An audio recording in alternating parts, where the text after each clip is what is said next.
Well guys, here is a brand new Victoria free after action report. As I've used a whole bunch of mods for this and made my experience a lot fun and got a high score after a very long time. As I've played them before but I never finally finished them until now, as I did my first game as New South Wales. Finally finished them too.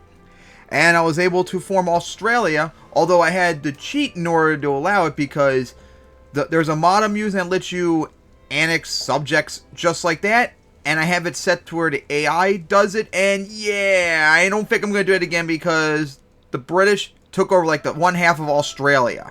Just like that, they annexed one half of Australia.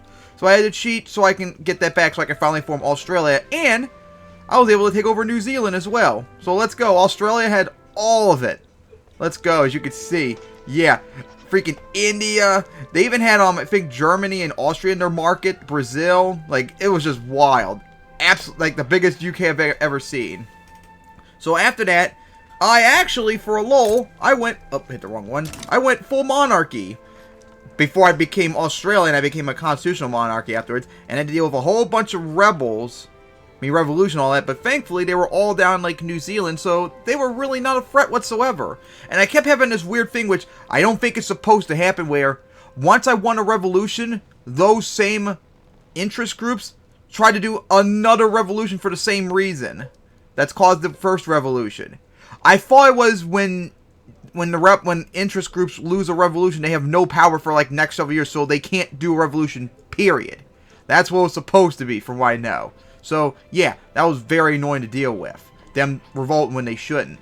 So, eventually, as, I was having trouble, of course, making money as always because, you know, trade doesn't work, as I keep telling people. And I had, like, all these, convoys and all that, and I kept using them, and they just weren't really making money. So, since I had the infinite resources mod, I decided to finally, bite it, and I built up, where they at? Infinite gold mines, and these things made a shit ton of money. So because of the shit ton of money I was making them, because like look at this for crying out loud. Oh, here we go. Like I have 150 gold mines at Victoria, 140 in North Island, and a couple of them everywhere. I have all these gold mines everywhere, and they help me stay afloat. So because of that, I was able to afford building up massive amounts of construction as people say they could do. I was able to afford building up my massive army and all that. So I was able to get my GDP up to 611 million, which I believe, as I'm looking at my top 10 at the moment, is, yeah, this is my second biggest GDP of all time in this game, only beaten by my America run. So yeah, that gold mine stuff was really useful. I was able to colonize parts of the Pacific. I annexed Hawaii when I incorporated them. I took over parts of Borneo and all that and such. I actually forced protectorate on Vietnam, and then later on I eventually annexed them, and with all the over 3,000 construction, I was able to get all the people employed like within a year, well, out of peasants pretty much.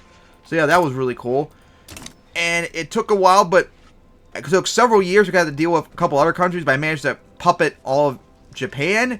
Because the thing was, I was able to beat Japan, but freaking like Italy and all them were stopping my navy from invading. But once they pieced out of the war because they couldn't stop me, it took a while, but I eventually took over Japan. I had this stupid thing happen where I took over Hokkaido, and I see we didn't colonize that part, but I took over Hokkaido, and as soon as I took over Hokkaido, it took like 2 weeks for my troops to land on Hokkaido to try and defend it. Japan instantly went up there, and they took it back before my troops even got there.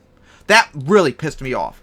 It needs to be, when you take over a territory, the troops are automatically on there to defend the front. Not this, oh, we took it over, now we gotta take 2 weeks to get onto the territory to defend it. Oh, they already took it back. So stupid.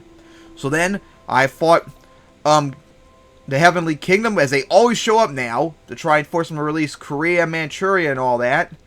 And couldn't do anything down here despite all the troops I had because Germany, the Ottomans, and the Sikh. And yes, Ottomans are out here, which is really cringe.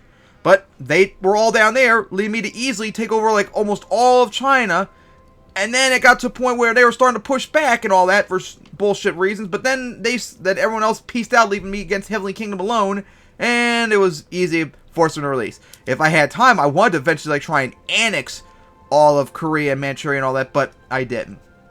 And of course, in 1931, I finally annexed Japan with that integrate puppets and all that, and I started to build up all their buildings everywhere, and I got almost all of Japan out of being peasants, but I didn't finish Tohoku and Hokkaido and all of them. I didn't finish all that, but yeah, definitely it's my 4th highest scoring game of all time, but man, this was the best game I had in probably several months because of the 1.5 changes. I actually had standard living up to 16.7 at one point, but all the stuff I did with Vietnam and Japan recently really lowered it.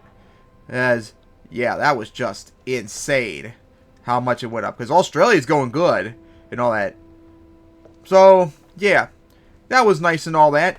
Next time, though, if I do a game, I'm definitely going to focus on building up using gold mines from the very start. I'm probably going to try and focus on building my army more, because a lot of these armies weren't like in the last like 30 years or so, because I didn't really get heavily invested in attacking anything.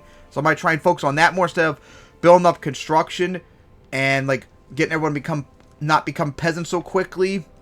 And I'm going to turn off allowing the AI to do it, because this is just stupid. The British having like all this all over the place. Like, look at this. I think it was market maybe?